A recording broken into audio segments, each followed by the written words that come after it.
Because of his outstanding carpentry skills, he was invited onto the yacht to build a shoe cabinet. You're the carpenter? Yeah, Dean Proffitt. You're late. Standing before him was a woman of wealth and elegance, the owner of the yacht. On the way to the walk-in closet, she arrogantly warned the carpenter not to touch anything, saying that everything in sight was far beyond what he could afford to replace if damaged.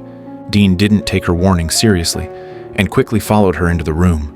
The luxurious decor and overwhelming number of clothes dazzled him, and for the first time, someone who had never been to a big city felt the vast gap between himself. Hey, I'm sorry. I understand. You want me to remodel your closet. Isn't that what I've been explaining in some detail? Is English your second language? And the rich.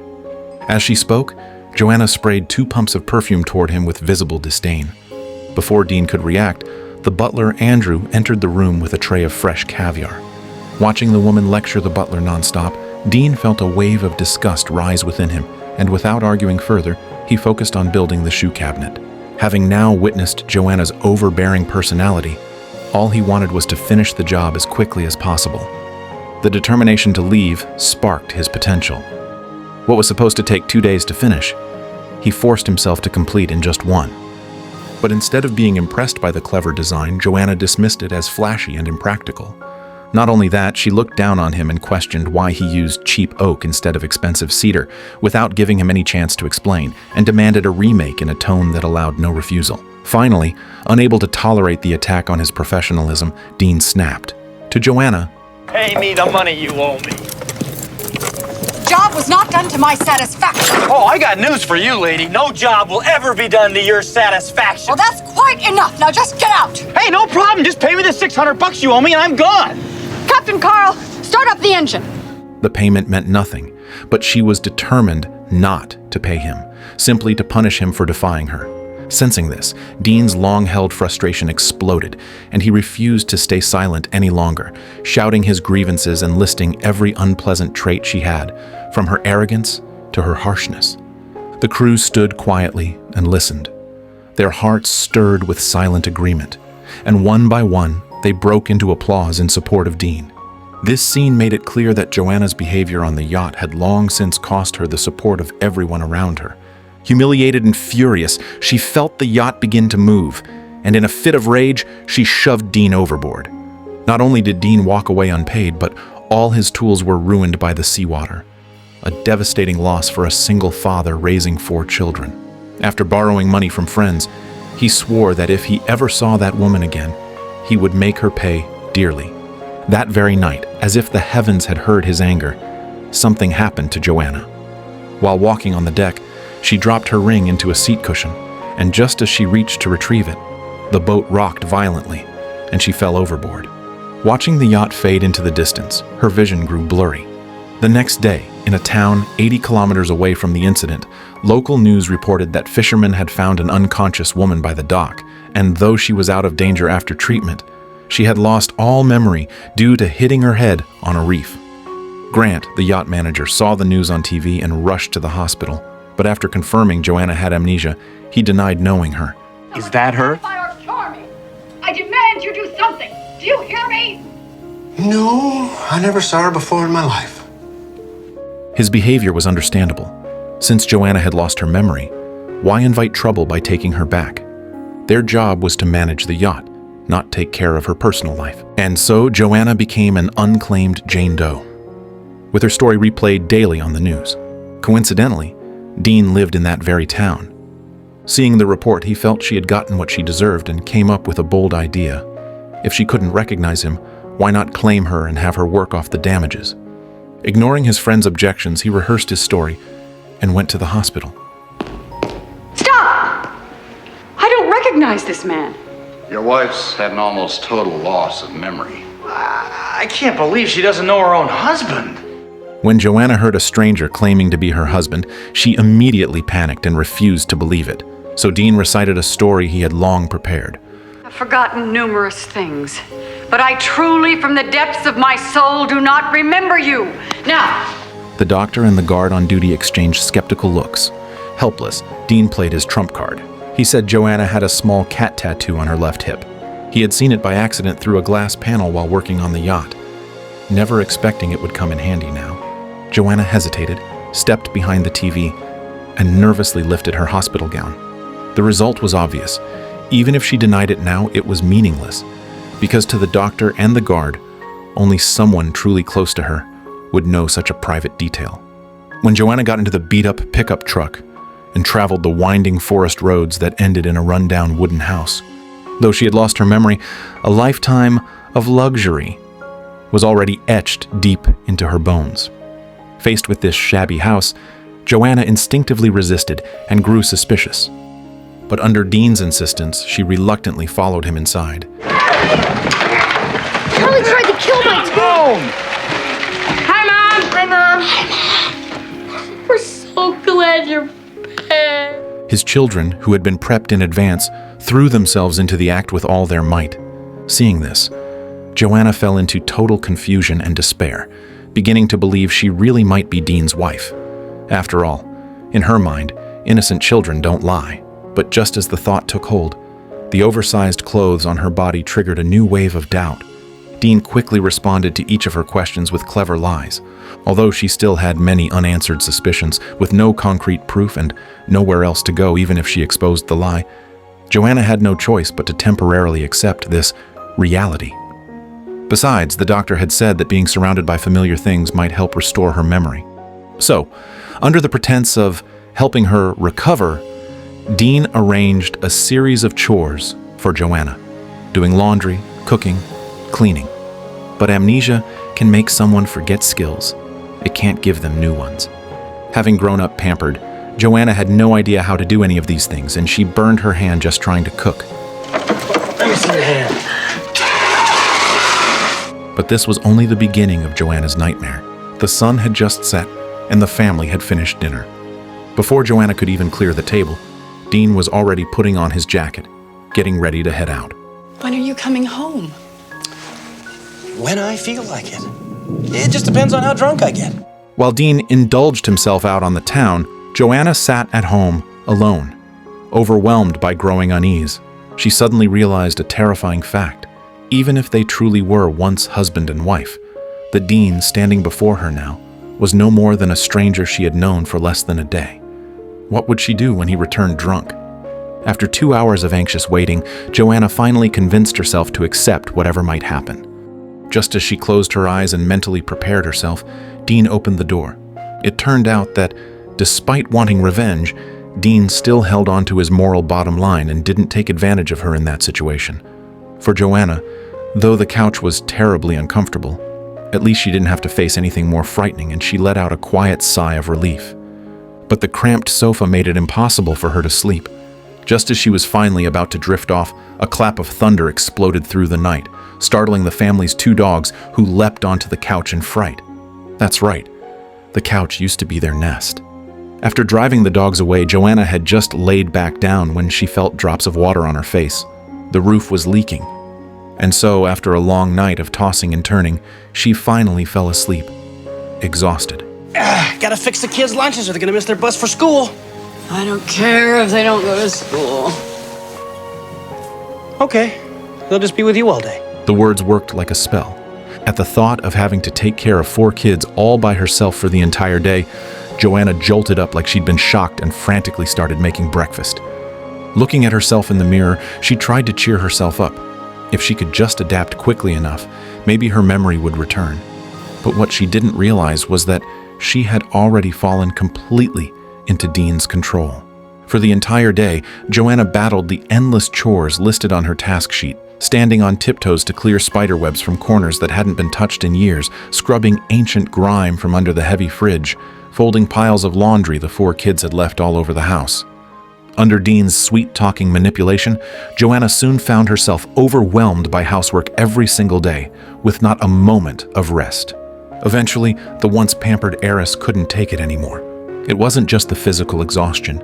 It was the crushing despair of realizing that all this effort didn't bring her any closer to recovering her memory. The longer her amnesia lasted, the more Joanna began to doubt her identity.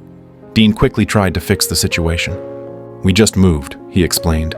"A lot of our things haven't been brought over yet. His nervous fiddling with his vest suddenly triggered something in Joanna's mind. The closet. And you. Something's familiar. Luckily, her memory was still patchy. So instead of exposing him, the flicker of recognition made her even more convinced Dean was her husband. How else could she explain seeing his image in her mind? To make Joanna more convinced of her identity as his wife, Dean even asked his friend Billy to help Photoshop a few wedding photos. Since they couldn't find any real photos of Joanna, Billy had no choice but to use news screenshots, which made it much harder for Dean to fabricate a convincing story. But in the end, Joanna still chose to believe it. From that day forward, Joanna began to truly embrace the role of wife and mother. However, as she became more involved, things started to spiral beyond Dean's control. She began supervising the kids' homework seriously, correcting their bad habits, and even redistributed the household chores, insisting that Dean pull his weight too. Life was no longer as carefree as before, but Dean and the kids began to feel something they hadn't felt in a long time: the warmth of a real home. At first, Dean didn't think it was a big deal, until one day, while picking the kids up from school, he overheard Joanna arguing with a teacher about their education. The teacher had made some condescending remarks about the children's intelligence, and Joanna fiercely fought back with sharp, eloquent words. Dean smiled as he listened. And my children may be rotten, but they're mine. And I think that they're bright and sensitive, so I have no doubts whatsoever about their intelligence. I do, however, have serious doubts about yours. But her tone and manner made his stomach tighten with dread. She had fully stepped into the role of the lady of the house. And that was what Dean feared most. Joanna's memory would return eventually. When that day came, what would he do? After spending so much time together, the anger in Dean's heart had long since faded, replaced by a growing sense of guilt. While his mind raced with how to confess, his actions began to show his remorse. He started caring about Joanna's feelings, trying to be a better husband. Neither of them realized that, through these days spent together, the seeds of love had quietly begun to sprout. One night, Joanna happened to catch sight of Dean down at the dock, hauling bags of cement. It turned out that his so-called drinks with friends every night were actually cover-ups. He'd been secretly doing hard labor to earn money. To protect his pride, Joanna said nothing, choosing instead to show more understanding and kindness in managing their household. The more she did that, the more guilty Dean felt, and the less courage he had to reveal the truth. Worse still, Dean came to a terrifying realization. He might have fallen in love with her. That truth finally pushed him to make a decision. One quiet evening, he prepared to tell her everything. I already know. You do? What? What do you know? That you work nights at the fertilizer plant. Is that it? Well, that's one of the things, but no, not really. Joanna's pressing questions made Dean glance back at the kids, who were secretly eavesdropping nearby, and the courage he had just built up instantly faded away. I forgot your birthday.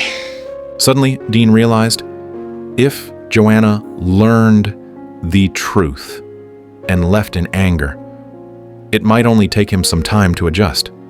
But what about the kids? They had already accepted Joanna as their real mother, and her presence had become irreplaceable in their hearts.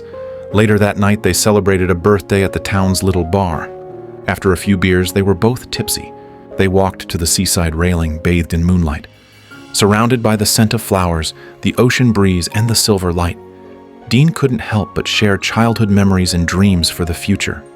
The atmosphere was tender and warm, and without needing words, they shared a kiss under the moon. But the next day, an unexpected twist arrived.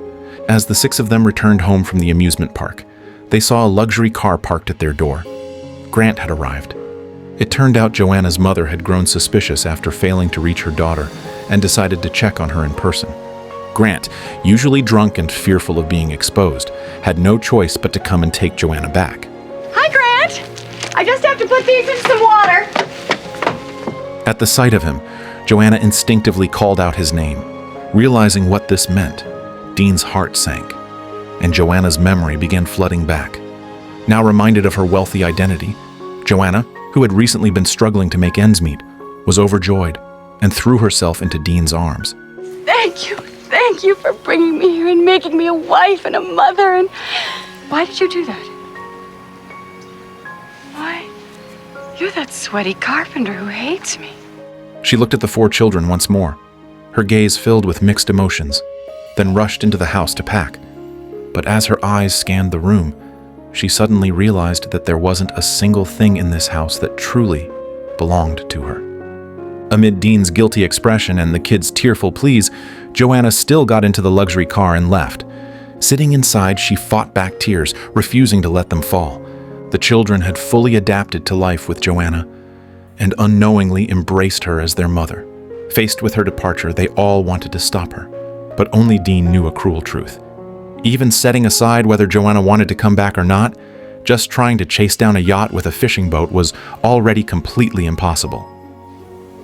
She's gone, guys. She hates me. Though Dean spoke as if he had given up, the way he rushed out the door revealed the panic raging inside him. Meanwhile, aboard the grand, opulent yacht, Joanna had shed her plain clothes and changed into a priceless designer gown. She leaned against the railing, staring at the distant dock as it slowly faded from view, her eyes filled with sorrow and confusion. Was she saying goodbye to the past, or hesitating about the future? Even though the town life was rough and far from the comforts she once had, it had quietly stolen her heart. She had fallen in love with the fulfillment found in ordinary moments, with those 4 innocent, mischievous kids, and most of all, with the carpenter who once hated her. Joanna herself hadn't realized it. But in less than a month, the simple life in the small town had transformed her completely. She no longer craved expensive champagne, but preferred cheap beer, no longer barked orders at servants, but got used to doing everything herself. Edith, her mother, noticed the change. She couldn't help but wonder what had happened to her once temperamental and spoiled daughter. After meeting with her mother, Joanna sought out Andrew to apologize. I've behaved so badly. I don't know how you put up with me for so long. I'm sorry. Apology accepted, ma'am. Once he forgave her, she asked him a question. Everyone thinks I'm crazy around here. Do you think they're right? Oh, no, madam. Oh, no. To see life from an entirely new perspective. How you choose to use that information, madam. Andrew's words echoed in her mind for a long time, lingering even through the night, impossible to shake off. At last, as if she had made up her mind, she quietly made her way to the yacht's control room, careful not to wake her mother. By sunrise, Grant noticed something was wrong. They weren't heading in the correct direction. Alarmed, he immediately called Joanna's mother. Following Edith's orders, Grant took over control of the yacht. Meanwhile, on the other side, Dean had come up with a way to catch up to the yacht by faking a man overboard emergency and calling for a harbor rescue. When Joanna noticed the yacht turning again, she stormed into the cockpit to confront Grant. But he was acting on Edith's instructions and refused to hand over the helm. With no other options, Joanna headed to the engine room, and unsure how to disable the power system, she simply pressed a red button she found. The yacht's detour had cost half the night, and the port's rescue team quickly caught up. As the boats closed in, the rescuers, who had guessed Dean's true intentions, were initially ready to help reunite the couple. But suddenly, an urgent distress signal came in from nearby waters. Compared to a romance that had nothing to do with them, a life or death rescue was clearly far more important. In a moment of urgency, Dean didn't hesitate. He ran to the back of the boat and leapt straight into the sea. Joanna, seeing this from afar, wanted to jump in too, but Andrew stopped her. To do this. What? Not without a life jacket. By a twist of fate, the wealthy woman fell from her lofty perch, shedding her luxurious exterior and beginning to feel the warmth of an ordinary life. And the carpenter's act of revenge quietly transformed, day by day, into tenderness and affection.